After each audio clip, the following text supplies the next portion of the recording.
नाज़रीन अवामी न्यूज़ में खबरन जो सिलसिलो जारी है। इन वक्त असीं तव्हांखे कंधकोट में खबर ॾींदा हलूं त चाचड़ बिरादरी के 9 माण्हुनि जे क़त्ल में मुबीना तौर मुलवस सब्ज़ी बिरादरी के माण्हुनि जो मौक़ुफ़ झेड़ो थियो, जंहिंमें असां जूं भी 5 औरतूं क़त्ल थी हुयूं। पुलिस हथ सां झेड़ो वधाए रही है। चवणा तो जो कबाइली जेड़े तकरार साईं मांजो चवण इहो आहे त जेको अॻ मंझि शुरूआत मंझि शामराज चाचड़ मां चाल खेॾियो आहे, इहो एसबी जे चवण सां गेमियूं खेॾे थो, एसबी गेमियूं कराए थो। त अॻ में मां जूं रिढा 70 रिढ खणी वियो, मां उस्मान पावार खे चयो त मूंखे रिढा वठी ॾे, उन ते असुल अवसर को बि ॻाल्हि ते न कयईं। मां जूं सॼियूं रिढा खणी वियो त हिन टाइम ताणी कनू ई कंहिं न ॾिनो, उहे चुप करे वेही रहियूं। में बाद मंझि वरी मां जूं हाणे बकरियूं खणाए पिकेट लॻी पई आहे दरिया जी वट ते, पुल बि आहे, पुल जो कमु बि हले थो, सॼो ॾींहुं गाॾियूं हलनि थियूं। असां उन पुल वारनि जा हिमायती आहियूं, सॼो ॾींहुं धाड़ेल जेको को बि असां नथा छॾियूं ओॾांहुं।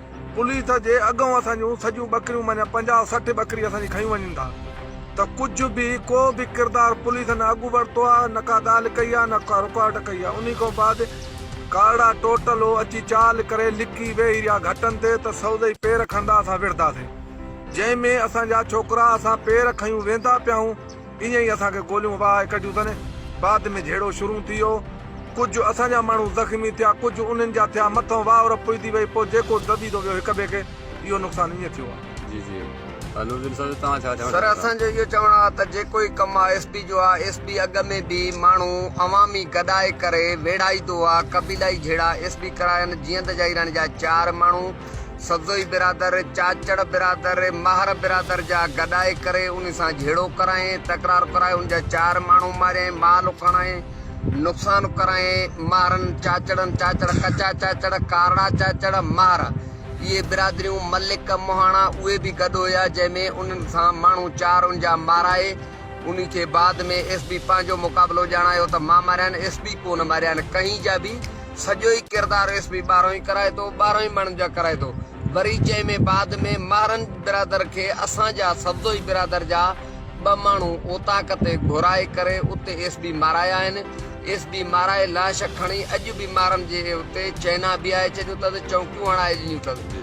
उन सां हर टाइम एसपी मदद करे थो। हाणे बि जेकी मदद कई आहे एसपी कई आहे, सॼी चाचड़नि खे वेड़ाए असां सां दबाव करायो अथनि। असांजो नुक़सानु थियो आहे, 3 माण्हू असांजा मरिया आहिनि, लाश हिकु ॾहें खणी आहिनि, 2 लाश असांजा गुम आहिनि ऐं असांजा फटी बि आहिनि, ज़ख़्मी बि आहिनि। असां भॻल आहियूं बर वक़्तु चाचड़नि जो असांजी कढ अञा बि मारो लातियूं वधा आहिनि। असां बेवस थी पंहिंजे साह जे बचाव खां जॾहिं घरनि में चढ़ी असांजा पछताया अथनि, असांजो ज़ैफ़नि खे नुक़सानु थियो आहे, असांजे माल खे नुक़सानु थियो आहे, असांजे ॿारनि सगीरनि खे नुक़सानु थियो आहे। असां बेवस थी पंहिंजे साह जे बचाव खां, उन में बाद में जेको हुयो पंहिंजे साह बचाव खां गोलियूं वाहे कढियूं, उहे बि मुया आहिनि, असांजो बि नुक़सानु आहे।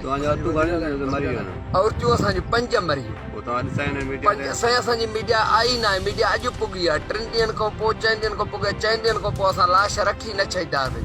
बाक़ी ज़ख़्मी जेके आहिनि असां लाश पंहिंजा पूरा ज़ख़्मी असां वज़ीर आला खे, वज़ीर आज़म खे, सिंध IG के, मीर आबिद ख़ान के, सरदार तेग ख़ान के ऐं असगर ख़ान के, इन समूरनि जेके ई अमीर आहिनि उन्हनि खे ख़ुदा करण करे असांजे झेड़ा कबीलाई ख़तमु कराइनि। जेकॾहिं कबीलाई झेड़नि में को बि मेड़ जो काफ़िलो करे थो, उन ते FIR एसपी करे दर्ज करे थो, उन्हनि खे ॿधे थो, उनखे धमकियूं ॾिए थो त कबीलाई झेड़ा ख़तमु न करायो, न करायो। इहे ई ॻाल्हियूं करे उनखे धमकाए, को बि विच में नथो अचे। इहे जानी नुक़सानु थिए थो। जेको मुस्लमान कलमो भरियो आहे उहो हर मुस्लमान भाउ आहे। मारणो हक़ असांजो मुस्लमान ते न आहे।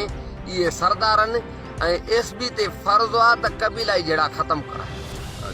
इहो असांजो मुंहिंजी इहा ई ॻाल्हि आहे त जेको हिते अॻु एसपी साईं असद रसा छा हुयो त को बि कबालाई झेड़ो न वधे पियो ऐं को बि ॾमर न थिए पियो। जेको हे एसपी आयो आहे, 3 महीना एसपी खे छा आहिनि त कबाइली झेड़ा ई वधी आहिनि, 400-500 झेड़ा वधी आहिनि ऐं 20-30 माण्हू नुक़सानु थी विया आहिनि, मरी विया आहिनि। इहो कमु आहे एसपी जो, गवर्नमेंट जो। गवर्नमेंट छाजे इन जे करे खाए थी न, त गवर्नमेंट जो कमु। हलो ठीकु आहे, मार बिरादरी जी हिमत करे थो, चाचड़ जी हिमत करे थो, गवर्नमेंट सजन जे लाइ हिकु ई आहे, जेको असांजी मारे कोन थी थो करे। जेको मारे थो जेको मारे थो करे उन न। जी करे थो, असांजी करे न, ॿिए जी करे न, टे जी करे न। जेको मरे त उन जी हिमायत करे न, मारण वारे जी छो थो करे? चाल आहे मुए जी हिम्मत करे। हर शइ एसपी करे थो। महिरबानी जनाब। मज़ीद खबरों और तफसीलात के लिए विजिट करें हमारी वेबसाइट www.awamiNewsHD.com।